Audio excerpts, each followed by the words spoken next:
میں نے ڈیوٹی کا چارج سنبھالا ہی تھا کہ ٹیبل پر پڑا فون بجنے لگا۔ میں نے فون اٹھایا تو دوسری طرف سے کوئی شخص اپنی شکایت بتا رہا تھا، اور شکایت کی نوعیت سن کر میں چونک گیا، کیونکہ یہ کوئی معمولی جرم نہیں تھا۔ میں نے اس شخص سے اس کے بارے میں تفصیل جاننی چاہیے، لیکن اس نے کچھ بھی نہ بتایا، البتہ جہاں جرم ہو رہا تھا اس جگہ کا پتہ لکھوا دیا اور فون کاٹ دیا۔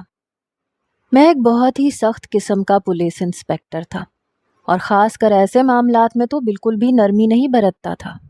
اس لیے جیسے ہی مجھے اس معاملے کا پتہ چلا، میں نے فوراً حوالدار کو آواز دی اور گاڑی نکلوانے کا کہا۔ میری آواز سے ہی وہ سمجھ گیا تھا کہ میں شدید غصے میں ہوں۔ وہ فوراً باہر کی طرف دوڑا۔ حوالدار اور 2 لیڈی کانسٹیبل لے کر میں مطلوبہ پتے پر پہنچ گیا۔ وہاں جا کر دیکھا تو بات سچ ثابت ہوئی۔ میں نے آؤ دیکھا نہ تاؤ، سیدھا اندر داخل ہوا اور غصے میں دھاڑا۔ میری دھاڑ سن کر سب لوگ ہی گھبرا گئے اور صفائیاں پیش کرنے لگے، لیکن مجھے کسی کی بات نہیں سننی تھی۔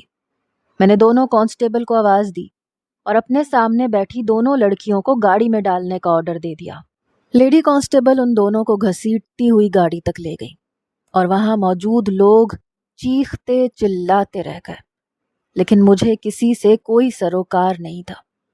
تھوڑی دیر پہلے تک وہاں جشن کا سما تھا، سب تالیاں پیٹتے خوشی سے ناچ گا رہے تھے، لیکن میرے اس چھاپے کے بعد وہ جشن شور شرابے میں تبدیل ہو گیا تھا۔ ہم سب گاڑی میں بیٹھے اور سیدھا پولیس اسٹیشن پہنچ گئے۔ میرا غصہ آسمان کو چھونے لگا۔ ان دونوں کا نکاح ہوتا دیکھ کر میری جان جل کے رہ گئی تھی۔ وہ دونوں مرد نما لڑکیاں رو رہی تھیں، گڑ گڑا رہی تھیں، شاید کچھ کہنا چاہتی تھیں، لیکن مجھے اس قدر غصہ تھا کہ میں نے کانسٹیبل سے کہا کہ ان دونوں کو حوالات میں بند کر دو۔ صبح سے پہلے میں ان کی کوئی بات نہیں سنوں گا۔ ویسے بھی کل ہفتہ ہے، ان کی ضمانت بھی ممکن نہیں ہوگی۔ ان میں سے ایک لڑکی اپنی بھاری آواز میں چیخ کر کہنے لگی، آخر ہمارا قصور کیا ہے؟ آپ ہمیں پولیس اسٹیشن لے کر کیوں آئے ہیں؟ کیا ہم اپنی زندگی اپنے حساب سے نہیں گزار سکتے؟ ہمارے بھی بہت سے حقوق ہیں۔ میں غصے میں اس کے قریب آ گیا، اس کے بالوں کو اپنی مٹھی میں جکڑ لیا۔ میری اس حرکت پر وہ تلملا گئی۔ میں نے غصے سے کہا، شرم نہیں آتی؟ ایک ہی جنس کی ہو کر شادی کرتی ہو؟ تمہیں پتہ ہے ہمارے دین میں ہم جنس پرستی کتنا بڑا گناہ ہے، اور پھر قانونی طور پر بھی اس کی اجازت نہیں ہے۔ لڑکی ہو کر لڑکی سے شادی کرنا گناہ ہے۔ میں نے اسے ایک زوردار دھکا مارا، اور پھر کانسٹیبل نے ان دونوں لڑکیوں کو حوالات میں بند کر دیا۔ جب سے میں نے فون پر یہ بات سنی تھی کہ فلاں علاقے میں ایک لڑکی دوسری لڑکی سے شادی کر رہی ہے، میرا غصے سے برا حال تھا۔ قوم لوط کو ہم جنس پرستی پر کیسا عذاب نازل ہوا تھا، یہ بات شاید ہمارے آج کے لڑکے لڑکیاں بھول چکے تھے۔ وہاں جا کر میں نے دیکھا وہ دونوں لڑکیاں خواجہ سرا کے روپ میں بیٹھی تھیں، اور ان کا نکاح ہو رہا تھا۔ وہ لڑکی حوالات میں بھی چیخ چیخ کر یہی کہتی رہی کہ ہم کوئی گناہ نہیں کر رہے تھے، ہم دونوں کی شادی جائز ہے، ہمیں حق ہے کہ ہم یہ شادی کر سکیں۔ اس لڑکی کی چیخو پکار سے مجھے مزید غصہ آ گیا۔ میں نے کانسٹیبل سے کہا کہ صبح تک اسے اتنا مارو کہ اس کے دماغ سے یہ بھوت اتر جائے۔ یہ لڑکی ہو کے دوسری لڑکی سے شادی کر سکتی ہے؟ میری بات پر لیڈی کانسٹیبل حوالات کے اندر چلی گئی، اور میں اپنے کمرے میں آ کر بیٹھ گیا۔ تھوڑی ہی دیر میں پولیس اسٹیشن میں رش لگ گیا۔ بہت سارے خواجہ سرا چلے آئے، اور وہ سب کے سب شور مچا رہے تھے۔ جب ان کا شور حد سے بڑھا تو میں اپنے کمرے سے نکلا۔ ان خواجہ سراؤں کا ایک گرو وہاں کھڑا تھا۔ کہنے لگا، آپ نے بلا وجہ ہمارے بچوں کو پکڑ لیا ہے۔ وہ دونوں شادی کر رہے تھے، کوئی گناہ نہیں کر رہے تھے۔ میں نے غصے سے اس گرو کی طرف دیکھا اور کہا کہ کیا تمہیں معلوم نہیں ہے کہ لڑکی کی شادی لڑکی سے نہیں ہو سکتی، اور لڑکے کی شادی لڑکے سے نہیں ہو سکتی؟ اگر یہ دونوں لڑکیاں ہیں تو ان کی شادی ممکن نہیں، اور اگر یہ دونوں لڑکے ہیں تو بھی ان کی شادی غیر قانونی ہے۔ میری بات سن کر خواجہ سراؤں کا گرو کہنے لگا کہ وہ دونوں